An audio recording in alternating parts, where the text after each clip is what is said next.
Today, we're going to be talking about where Buddhism and intuitive development meet, obviously inspired by the trip we just took. So, we wanted to share a bit about our journey to the Himalayas. We took a group of, I think it was 19 of us, to Ladakh, and that is near Tibet, on the border with Tibet. And it is the northernmost region of India. It's stunningly beautiful. We drove over the second highest drivable pass in the world, is what they told us, over 18,000 feet. We had an amazing group. We sat and we meditated. We visited monasteries. We ate food. We laughed. We cried. We made incredible friends. And it was just a very, very special trip. Mostly Cody, but Mostly others as David well. was crying a lot. Yeah. I am a We crier. sat in a cave. We got to meditate in a cave where Yes. Yogi had meditated for years. Yeah. Yeah, a yogi that meditated there about 1,000 years ago. We hiked. It was a pretty tough hike. It was steps, but it was very high elevation, over 13,000 feet, at a monastery called the Hemis Monastery, Hemis, I believe.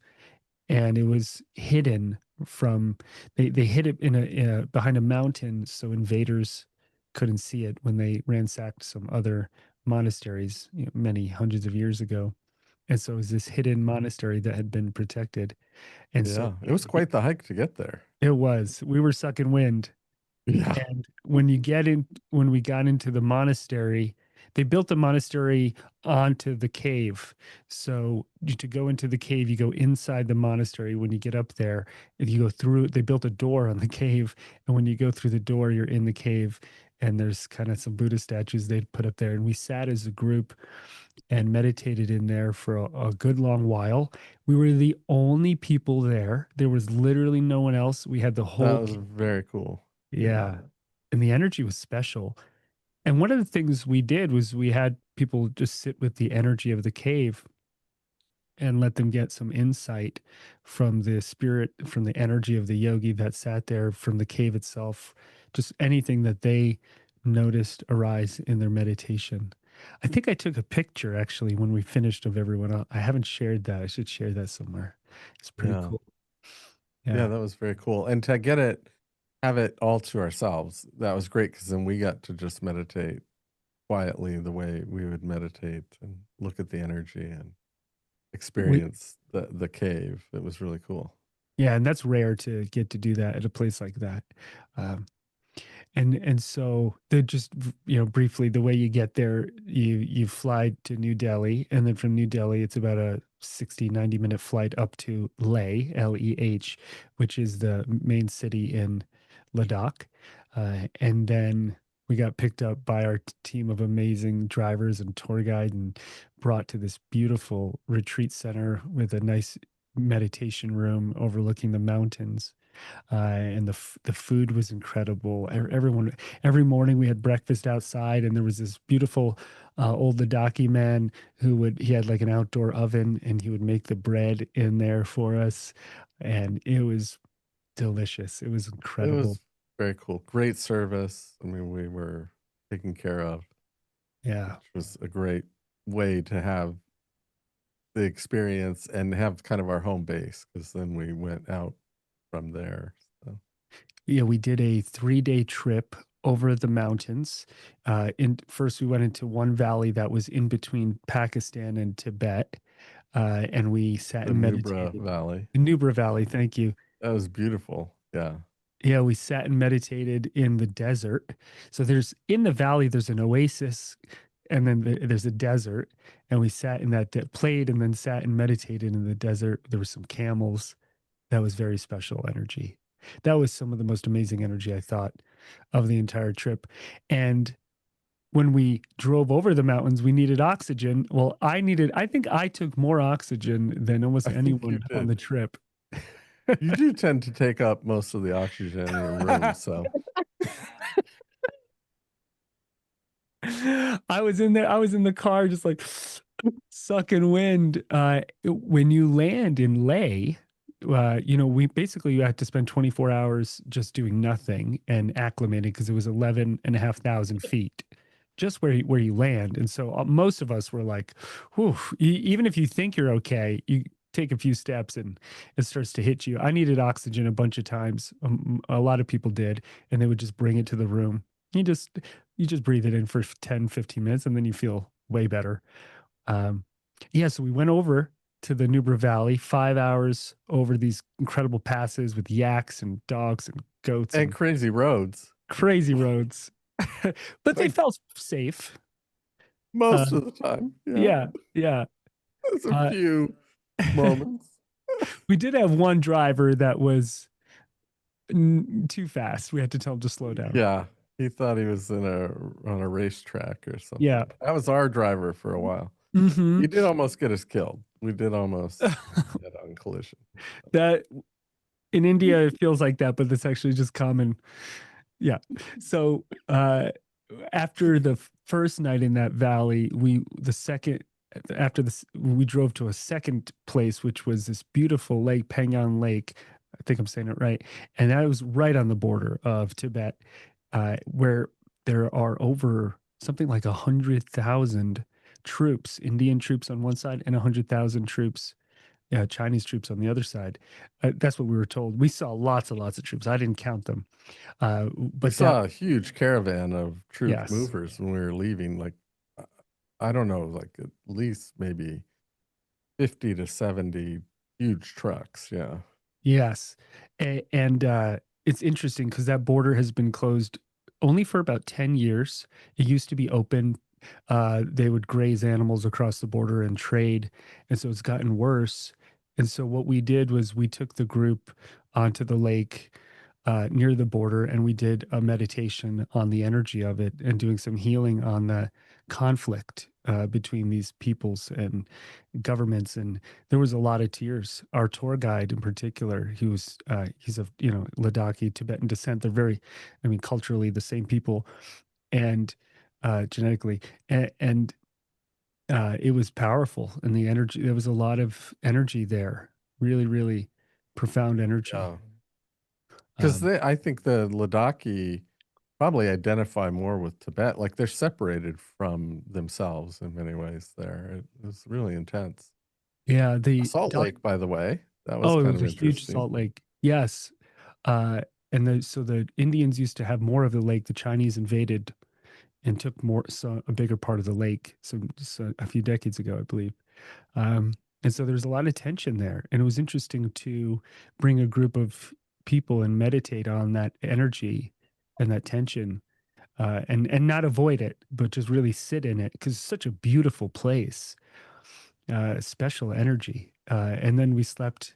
Our rooms had these like glass, openings where you can look up at the stars while you're sleeping. That was pretty incredible. We were at 14,000 feet that night. Yeah, That's where that lake is. Yeah. yeah.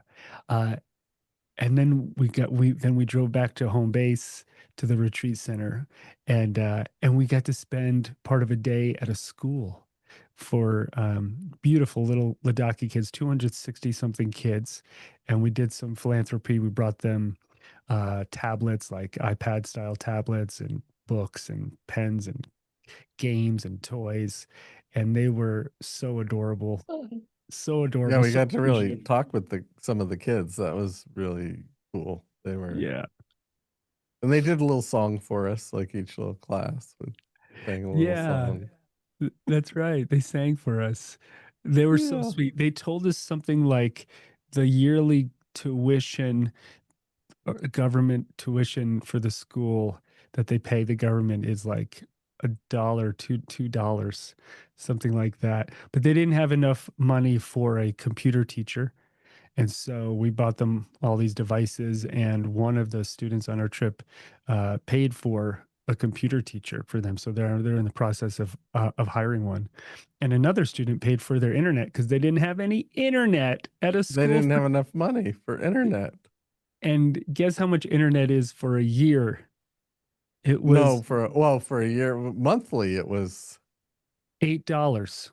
$8 and they Yeah, couldn't afford it. Yeah. yeah, they couldn't afford it. And so obviously somebody immediately was like, I'll pay for that. That's one latte a month. A month. Uh, Yeah. yeah, a bolder latte. And so by the way, after the group left, I stayed a few more days alone, and we brought the 60 kindergartners back, and we had a pizza party. I need to share all those. I'll share those videos on Facebook, Instagram somewhere. I need to share that. And it was just, they were so special. Oh my God. That was one of the best parts of the trip. And then obviously So between all cool. the, yeah, between all the fun and the travel, we did a lot of healing, a lot of meditating, a lot of inner work, a lot of sharing, a lot of friendship building, We and learned about Tibetan medicine. We had a Tibetan medicine. speaker, and then he did those, what do they call the readings where they Yeah, do the pulse? he was a Tibetan doctor, and he put his fingers on your pulse, and he charges like $5 a person, and he just did the pulse thing. It was incredible because first of all, I was in a car accident when I was a kid, and so I had a collapsed lung, and he pointed it out. And then, but what was more incredible than the lung for me was I had hurt my ankle hiking in Nepal a few years ago. I like slammed on my heel too hard, and he literally felt my pulse for 30 seconds. And then he said, "Did you land on your heel too hard and hurt your ankle?" And I was like, "Oh my God." Me and Cody do that stuff, but differently. How did you do that Yeah. through the pulse? That was fascinating. Yeah, it was amazing. I, I don't think I was the only one impressed with him. A lot of people in the group really enjoyed that. And then Oh, he yeah. prescribed some herbs for each person. Yeah, that was very cool. Uh, by the way, I can't remember if I told you this, Cody, but after the retreat, I went back. I went to the Tibetan hospital with the guy who ran the retreat Oh, you center. did? Yeah, and he put me in this box up to my neck, and there's a tube, and they put steam in it with herbs. And so you sit in there. I Oh, don't know what kind of herbs they put in there. They're all local.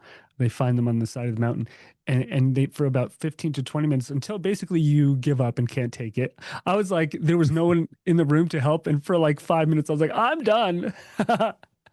And so like it's really hot in there, and it's full of steam and herbs, and it felt really good. I felt like I detoxed, and afterwards we went to go pay, and it was $1. $1. I was like, God. yeah. And they refused to take more because it's a public hospital. So they were like, no, that's the price. Um, it was special. It was really, really cool. I've done dozens of retreats, and that was one of the most incredible ones I've ever got to experience. So so nice to get to go up there with you and with everyone and share. Yeah, we had a great group. It was lots of fun, and everybody was so adventurous. I mean, so many of the things we did, it felt like just this adventure that we did not know what we were getting into half the time, and everybody was open to explore. It made it fun. Yeah. Yeah. And then last thing is before the retreat started, Cody and his family met me in New Delhi, which I've been many times, but they hadn't That been. was kind of a highlight, actually, of the experience in terms of a standout in the mind was experiencing New Delhi. Yeah. And oh my gosh. So I took Cody, his wife and daughter. We went to the largest, well, this is what our driver told us, the largest market in Asia, in New Delhi. And I mean, when you get out there, it's tens of thousands of people. It's so intense. It was so overwhelming. It started raining. There's cows. There's, I mean, we walked around for, I don't know, a couple hours, and maybe we saw 1% of this It place. was It amazingly just went on and overwhelming. on. It was quite the experience. New Delhi was a lot and also really, really fun. So, and then in terms of the meditative spiritual side of the retreat and the kind of work we did, and obviously everyone can't go with us, and I thought we could spend a little time sharing about some of the work that we did with everyone and discussing some of the similarities between those traditions, Buddhism, and some of the work that we do. Obviously, they're different, but there's also a lot of similarities. So when we work with chakras, energy centers, energy channels, past lives, all of those concepts come from India. Even Right. pre, some of them pre-Buddhism, but the Tibetan Buddhists use a lot of them. Dream travel, Bardo states, so many overlapping concepts. And so I've always found, like, I used to do a lot of Vipassana meditation, which is a Buddhist practice. And I would go on 10-day silent retreats. Very painful, difficult, and rewarding. They're free. Hard They to have, imagine you silent for 10 days. that's very funny, Cody. Uh, so those were very profound in my early meditation practice for me, really helped me create a foundation. Um, and so it was interesting though. Me, Cody, we talked about this before earlier today when we were preparing that, during our trip in Ladakh and to all the monasteries we went to, there was not a lot of meditating. There was a lot of chanting, No. right?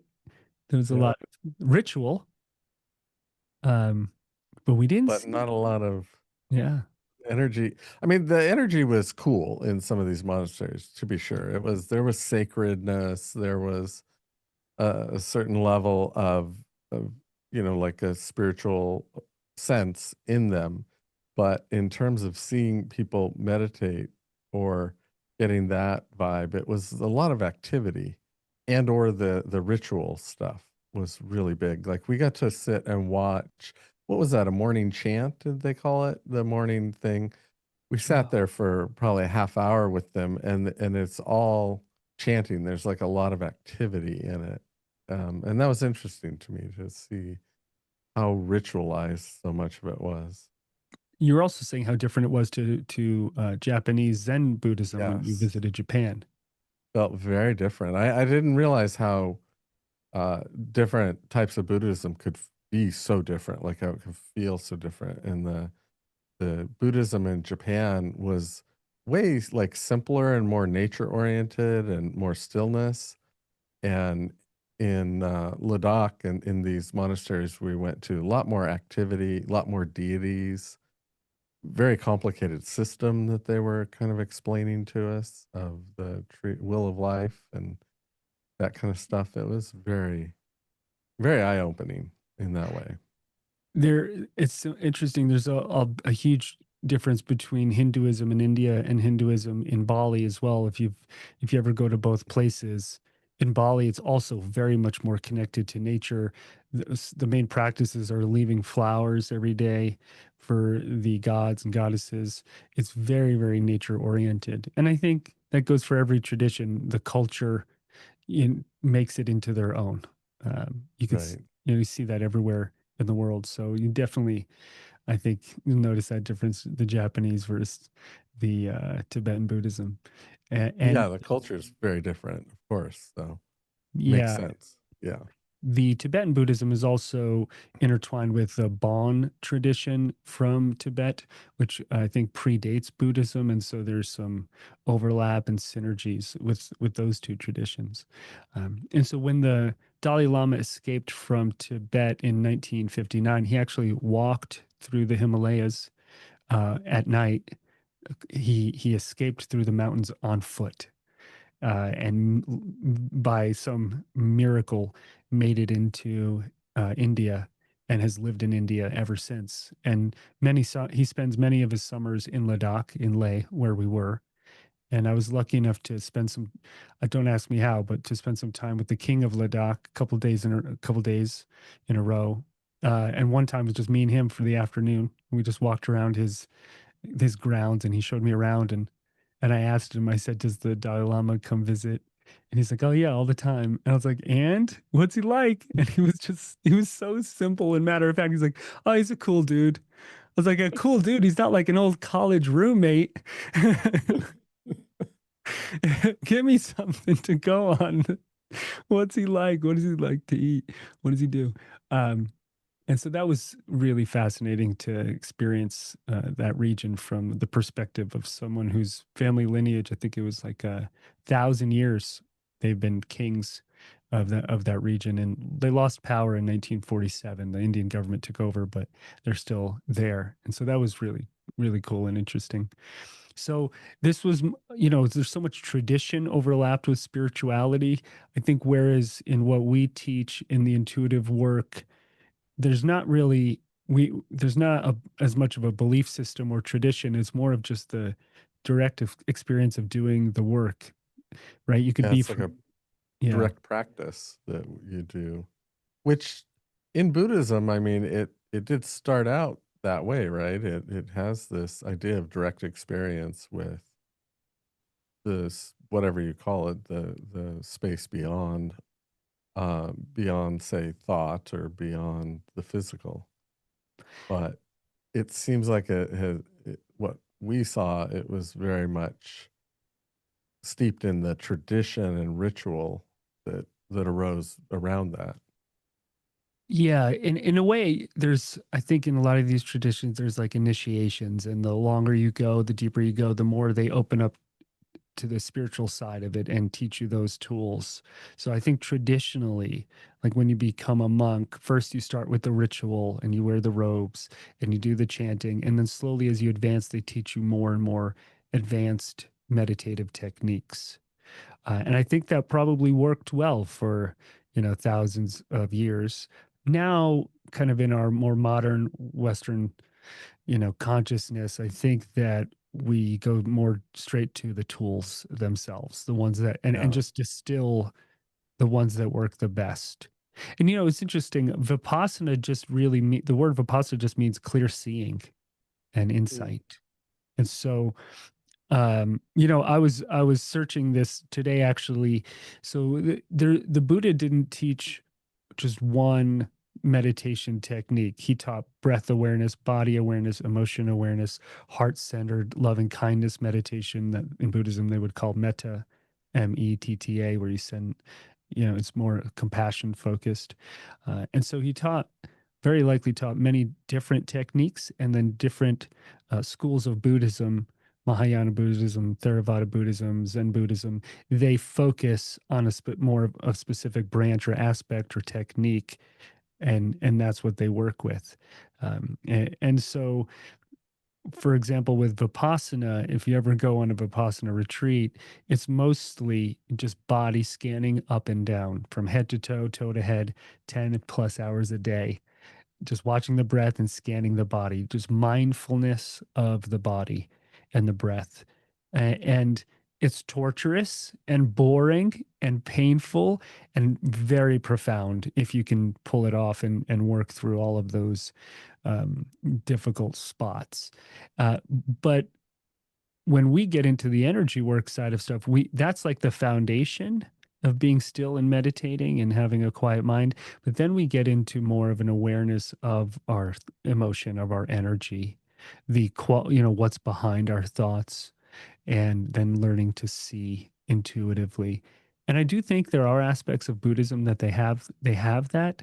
They're just not as maybe public and prevalent. But I've always found that the Buddhist meditation practices, the mindful practices, are very much like the fertilizer and the foundation for going into your intuition. So if you've got a very noisy mind, your emotions are all over the place, you're ungrounded, you're out of your body, it's going to be hard to have a clear seeing, clear knowing, or intuition because if there's too much noise, you can't hear the signal. Um, and so that I've always found it incredibly That useful. helped Yeah, you getting into yeah, it, like you had to do that first. Yeah. definitely helped me a lot. Um, Yeah. and so Yeah. there's a bridge there, I think, to cross. Mhm. Yeah, I think that we're part of that bridge. We do a lot of that teaching. A lot of people have been meditating for a while. They've done mindfulness. They sat, they watched their thoughts. They did some breathing techniques, and then they started to open up to some more. Yeah. And maybe that's where kind of we come in. Yeah. Although, I mean, many of us did not go through that path. We just came right into the intuitive awareness, and the tools and that awareness is quite accessible.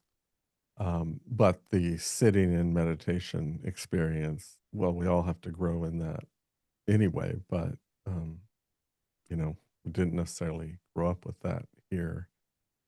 I'll have a lot of students though, they will say, "Hey, I was meditating and I had a vision or an intuition or a feeling, but then I didn't know what to do with it or how to cultivate it properly, or I started having dreams, predictive dreams, astral travel experiences. I started feeling other people's pain."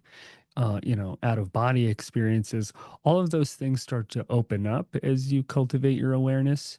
And there's just not a lot of traditions that teach you clearly how to deal with that. I think one of the shortfalls of some of the Eastern traditions is their advice is mostly to just ignore it. When I lived in the ashram in India, that was always the advice. Every guru, every teacher was just ignore that, just let it pass. Um, and that just Oh, wasn't what I interesting. wanted to do. Yeah, yeah. But that is true. You start to meditate, and it seems like you can't help but start to awaken to these other things that are going on. You start to be quiet enough to notice them, and then that kind of leads to these questions of uh, kind of what is going on, what is behind some of these experiences, and of course, our answer is it's energy and spirit is really at play, and you can start to become aware of that and interact with it and work with energy, and it's kind of this dynamic interaction that you're Yeah, in. exactly. And also, it was interesting. Like the Dalai Lama is the 14th incarnation of the same soul, but Right. rarely is someone like, well, how do I have those memories or connect? Or they're all just like, he reincarnates, and maybe we do, but that's the end of the story. And so we do a lot of that work in reading our own past lives and awakening to some of that as well. And it could be That's very true. useful. I just realized that how many people told us about the Dalai Lama Yeah. incarnating or this other Lama, the incarnation and finding it, but no one had this picture about like their incarnating and their past lives and kind of their journey. It was all focused on this one person's journey. Yeah, interesting. I hadn't I thought of was that. I can't remember. I was sharing this with you somewhere in a class we were teaching, but I was meeting with a Ladakhi person, a schoolmaster, headmaster, and he was saying he loves all the spiritual side of stuff, but he has to YouTube teachers from America to learn about all of that stuff. Yes, learn about the energy side and Yeah. yeah, that's funny. Um, I thought that wasn't, when you started, and maybe you could share about this, your teacher got some of these tools from some like Rosicrucians, Freemasons, some groups he was in that would kind of covet these tools and Right. hide them from the public.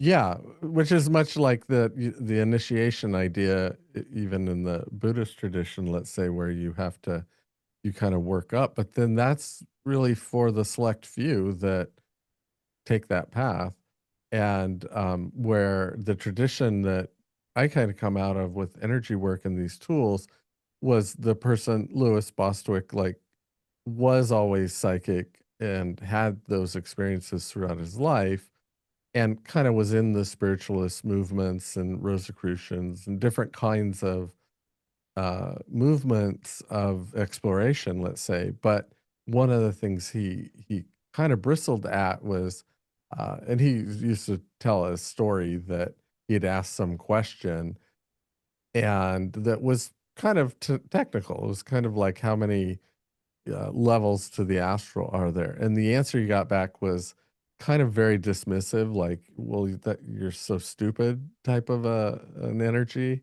of, you don't know this. And the answer was something like 144. So it's not something you would intuit, right? It's not something you would just know.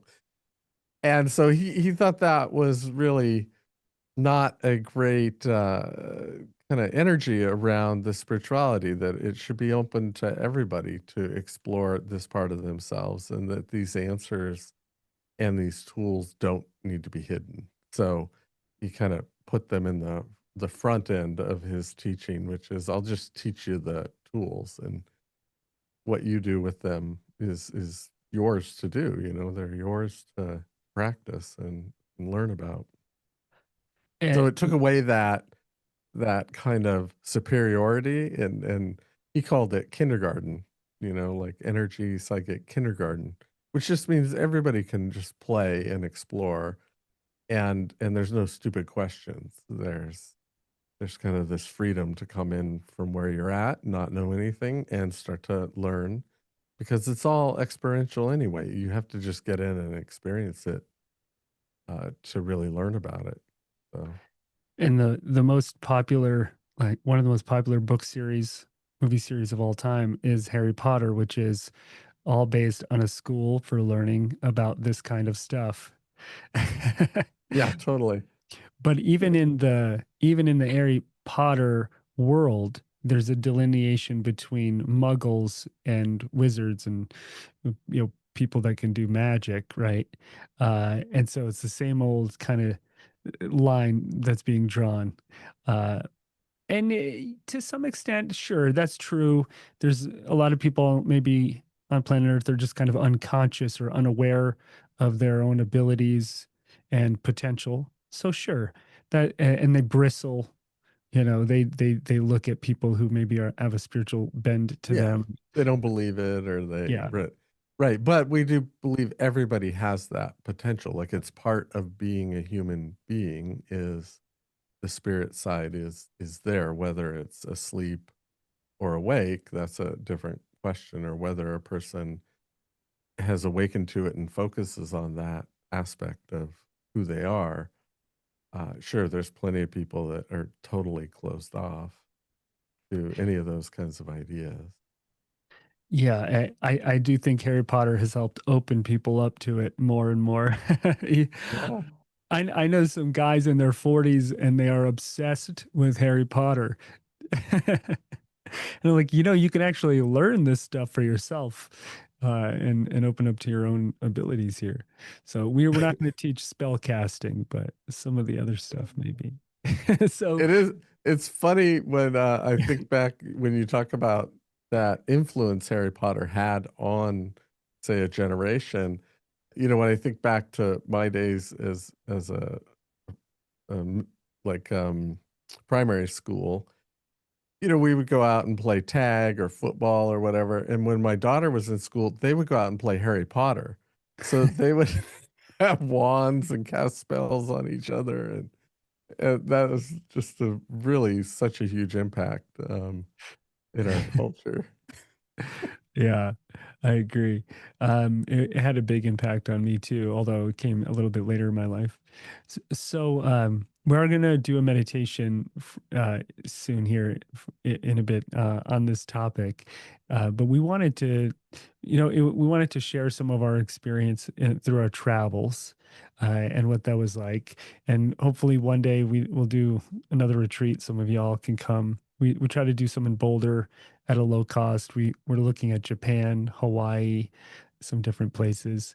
I like to go to places where there's a real energy that we as a group can connect with, and there's spirituality everywhere you go. In Hawaii, there's incredible roots in spirituality. Obviously, in Japan, so many places, and so I've always my whole adult teaching life, I've been taking people. I'm taking a group to Portugal next month and then Italy in the spring. And I love to go to spots where you can really feel, maybe sometimes for thousands of years, people cultivated an energy. I remember I took one group, we went to the south of France and followed the steps of the Knights Templar, and that was really cool.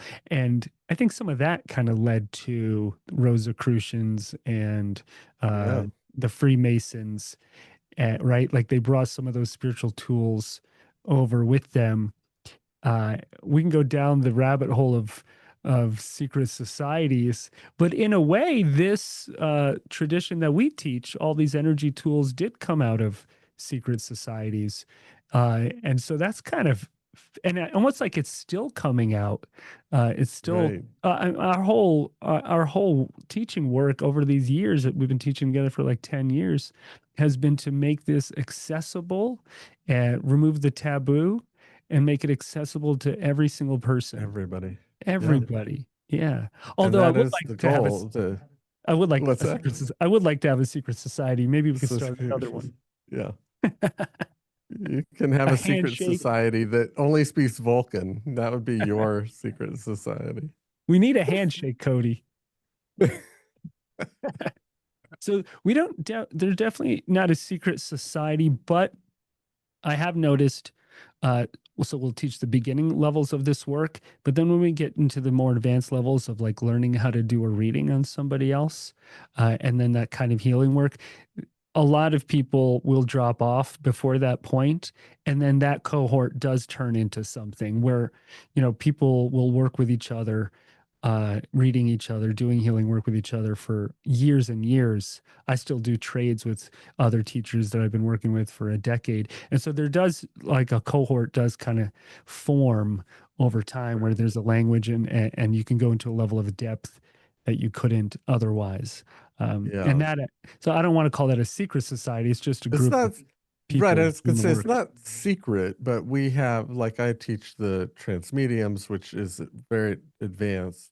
Like, you have to practice for quite a while with the reading tools and doing readings. So it's not secret, but it is kind of, it takes a while to get there. So it still has those levels of what you might call initiation. We just call it like taking a course and graduating, but it's you're going through levels of gaining experience with the practice before you maybe add a whole new aspect to the practice, like mediumship. Or I just started a group of hands-on healers for the Japanese group that I teach. And I was in Hawaii after India for a couple of weeks, taught two retreats, one for the transmediums and then one for a group of hands-on healers. And that's something where, you have to be practiced in the skills and the energy working before you get to where you would do something like that. So we do have that structure. I don't know how you get away from it though.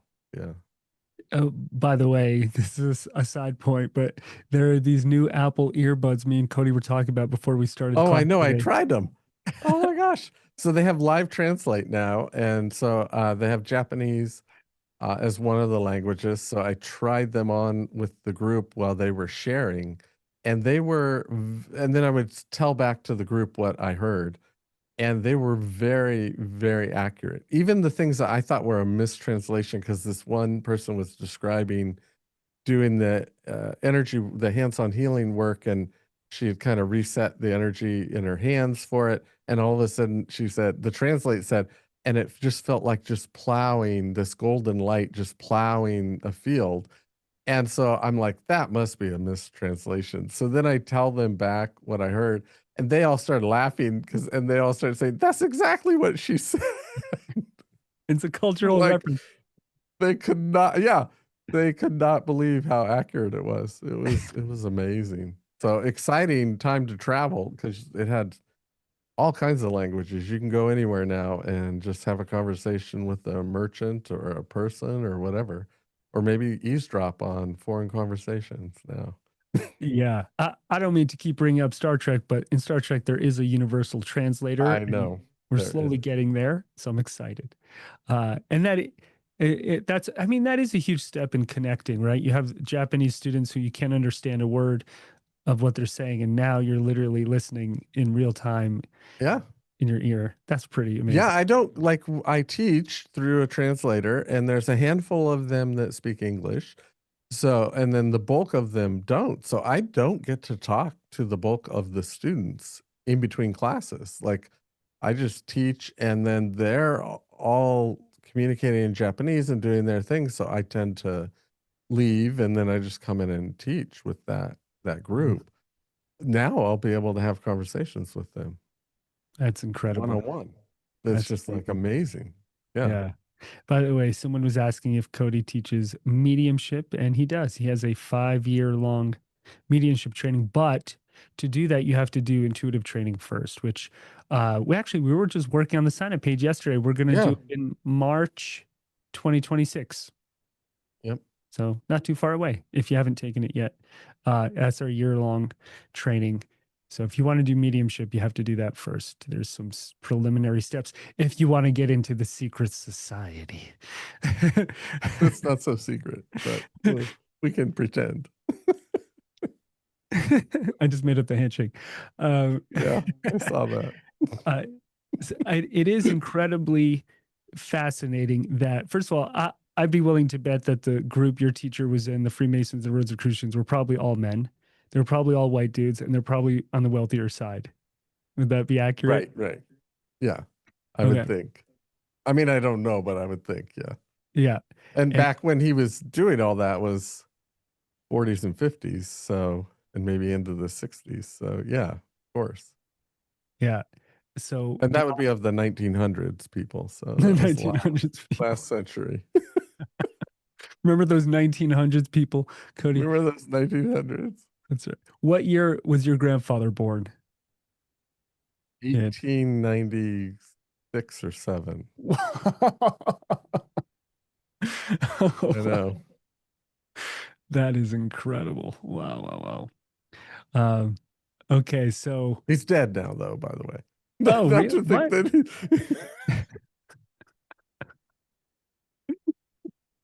he didn't make Uh, it to the 2000s. I'm sorry, Yeah. sorry for your loss.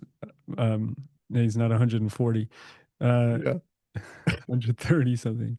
Wow, that is incredible. So, I do want to make sure we have enough time here to do a meditation together. I also wanted to say that a lot of folks who went on our trip, some of them in Uh, meditation. can I jump in just real Yeah, yeah, quick? yeah. Because Go I ahead. just saw a comment from Sure, Becca. sure. Yeah, Lewis's daughters were in Eastern Star, which was for women. It was the Freemason Hmm. branch for women. Yeah. Oh, there was a Freemason branch for women. Cool, cool. Hmm. Oh, awesome. Yeah. Um, what I was going to say was that there was a lot of our students in India who felt a very strong connection to India, to the Himalayas, to being a monk, maybe in a past life. I remember once I was in India, I was visiting a Buddhist monastery in the south of India, and there's a very big monastery there, and I felt this incredibly strong past life connection. I was just bawling, crying, just kind of reliving this energy that felt so familiar and so comfortable to me. And ever since I was 16, all I wanted to do was go live in an ashram or monastery and meditate. And my parents are secular from, communist Russia, no religion, nothing, New Jersey, just none of it. There were no influences on me in that way. And it was just like exploding out of me since I was a teenager. I would go online, look up ashrams, and just salivate at the idea of going to live in one and living some kind of monastic life. And so when I was in India, I definitely felt that pull, that past life Yeah. pull. It was really interesting. We have it in different people have it in different places, uh, for sure. Yeah, I had it really strong in Egypt when I went to Egypt and Japan. In that level of Buddhism, I felt many past life connections. A Hmm. little bit in India, but not as much as I had in a few other places. Yeah. Interesting. Yeah. I feel mine the strongest in like Rome, Mm. Italy, in definitely in India, um, and Native American influences always seem to Oh jump. yeah, that's a big Yeah. one for me too. Yeah. Yeah. I think there are people on the planet, this is their first rodeo and they feel very new and indifferent to this place, or they don't like Earth very much. And it's like, what is this? They're visiting. They're just visitors. There's just all the violence and anger and pain and mortality. Ugh. uh, for me, I've traveled all over the world so many times, and I haven't been everywhere, obviously, but I've done a lot of traveling, and I just feel at home on this planet everywhere I go. Yeah. I always have. Um, so maybe we could explore that a little bit together as we close our eyes and start a secret society. I mean, meditate. What should we call it? What should we For the call it? just let me close this by, for those of you just listening to the podcast, if you're listening to the pod class somewhere like Spotify, um, we do the meditations free for everybody as long as you're on our newsletter list. And you come live on Zoom, like those of you who are here now and be in the energy with us. Yeah. Yeah. All right. Let's let's do this. Let's go ahead and close our eyes and do a good job meditating so we can reincarnate as a llama. I not want the to see. animal, the person. I want to see Cody as a llama. As a No, the llama. animal. I would like to see you as the Oh, animal. the animal. I Yeah. would keep you as a I'd pet. spit at you. I'd spit on you. That's what llamas do.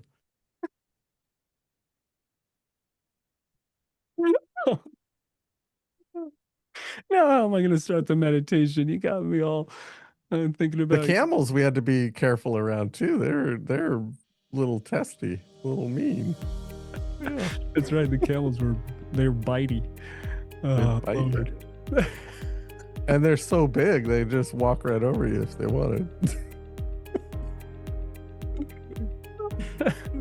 Oh my God. All right. I'm going to have to let that image of Cody being a llama spitting at me go as we get an decent image.